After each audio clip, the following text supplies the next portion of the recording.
Hello friends, my name is Kajal और आप सभी का स्वागत है मेरे चैनल पर। और आज के इस वीडियो में हम डिस्कस करने वाले हैं यूपीडीएलएड सेकंड सेमेस्टर सब्जेक्ट इंग्लिश, ठीक है।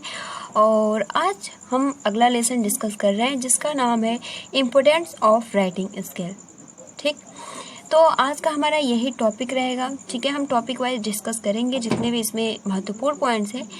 तो आज का जो हमारा टॉपिक रहेगा वो रहेगा कि राइटिंग स्किल यानी इम्पोर्टेंस क्या है स्किल राइटिंग का, ठीक है।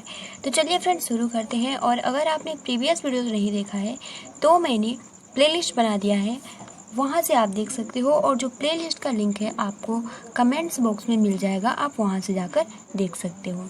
तो चलिए फ्रेंड्स शुरू करते हैं, ठीक है। और ये जितने भी पॉइंट्स हैं आपको इंग्लिश में ही ज़्यादा से ज़्यादा इसको, जितने भी स्पेलिंग्स हैं आपको ज़्यादा इस पर फोकस करना होगा, ठीक है। इसका हिंदी तो मैं बता दूंगी बट आपको इंग्लिश पे ज़्यादा फोकस करना होगा।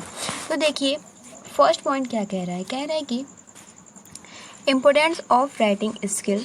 Writing is a tool use to enable to express feeling और थॉट ऑफ पीपल, ठीक है। मतलब ये कह रहा है कि लेखन कौशल का महत्व, लेखन एक उपकरण है, ठीक है। कह रहा है ना importance of writing skill, writing is a tool, यानी जो आपका लेखन कौशल है इसका महत्व है। तो ये जो राइटिंग स्किल है एक उपकरण है और टूल, ठीक, जिसका उपयोग, ठीक है, यूज्ड, जिसका उपयोग लोगों की भावनाओं या विचारों को व्यक्त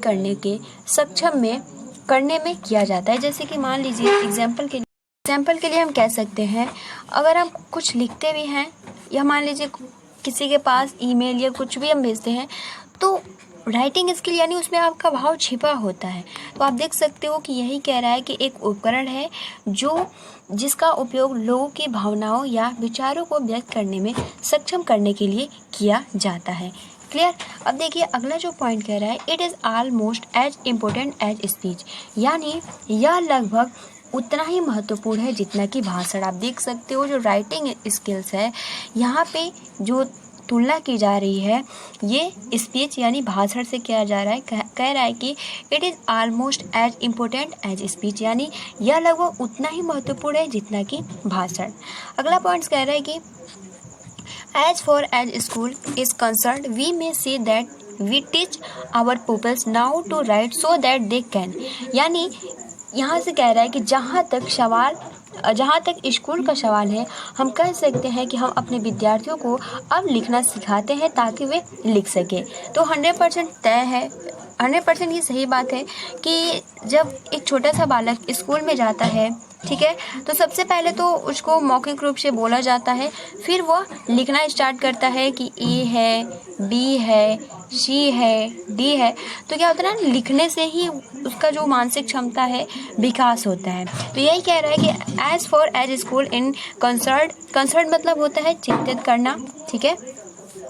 तो as far as school is concerned, we may say that we teach our pupils now to write so that they can, ठीक है। मतलब जहाँ तक स्कूल का सवाल है हम कह सकते हैं कि हम अपने विद्यार्थियों को अब लिखना सिखाते हैं ताकि वे लिख सके। अब देखिए यहाँ से आपको पॉइंट टू पॉइंट, ठीक है, कुल आपके 5 पॉइंट है। तो देखिए 5 पॉइंट है, ये बहुत ही महत्वपूर्ण है, बस आपको यही याद करना है। क्लियर। अब देखिए फर्स्ट जो आपका पॉइंट है कि communicate with others by means of letter, यानी अक्षरों के माध्यम से दूसरों के साथ संवाद करें। तो बिल्कुल सही है, आप राइटिंग के थ्रू भी दूसरों से वाद विवाद कर सकते हो।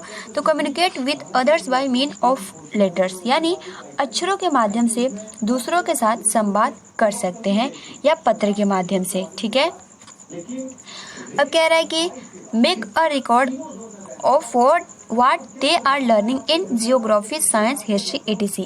यानी आप भूगोल, विज्ञान, इतिहास आदि में वे जो कुछ भी सीख रहे हैं उसका रिकॉर्ड बनाएं। मतलब कि आप जो कुछ भी सीख रहे हो तो आप उसका रिकॉर्ड बना सकते हो, है ना। इसका मतलब ये कह रहा है कि make a record of what they are learning in geography, science and history, यानी आप जो कुछ भी सीख रहे हैं आप उसका रिकॉर्ड यानी लिखने के तौर पर, क्योंकि आप जो कुछ भी आप पढ़ते हो तो नोट्स बना लेते हो। तो यही कह रहा है कि make a record of what there are learning in geography, science and history, ठीक है। थर्ड जो पॉइंट कह रहा है, reinforce what has been learned through oral and reading method. ठीक है, तो reinforce what has been learned through oral and reading method, यानी मौखिक और पढ़ने की विधि के माध्यम से जो कुछ सीखा गया है उसे लागू करें। ठीक है, यानी आपने मौखिक रूप से जो मान लीजिए एक टीचर होता है तो वो मौखिक रूप से बोलता है।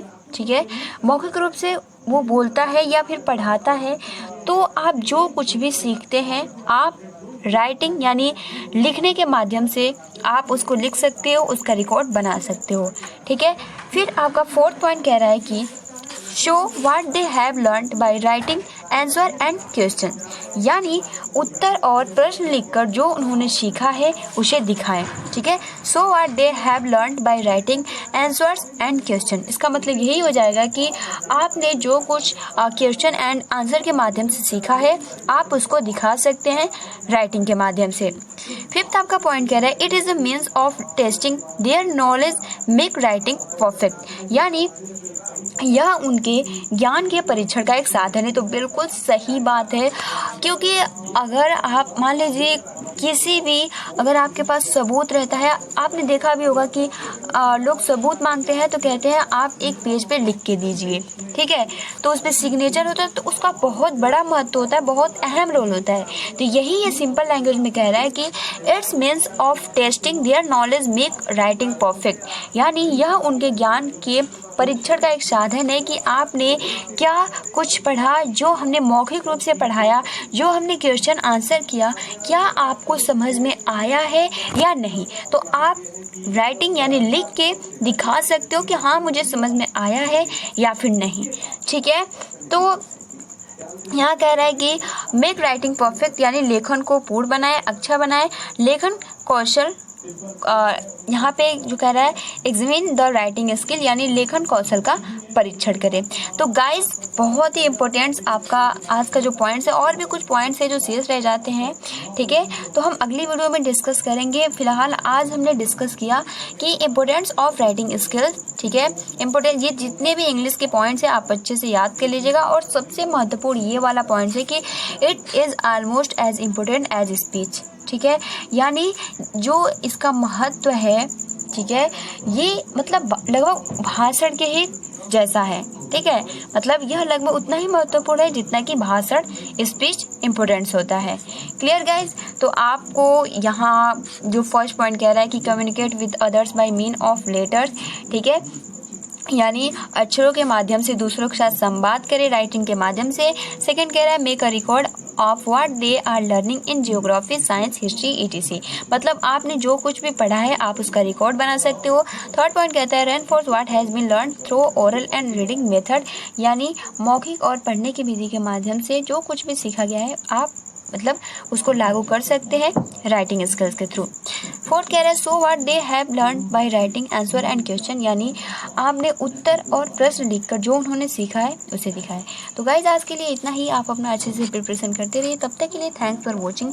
ठीक है, और अगर वीडियो पसंद आई हो तो लाइक कर सकते हो, अगर आप हमारे चैनल पर नए हो तो चैनल को सब्सक्राइब कर सकते हो। तब तक के लिए थैंक्स फॉर वॉचिंग, आप अपना अच्छे से प्रिपरेशन करते रहिए। मिलते हैं 10 बजे वाली क्लास में।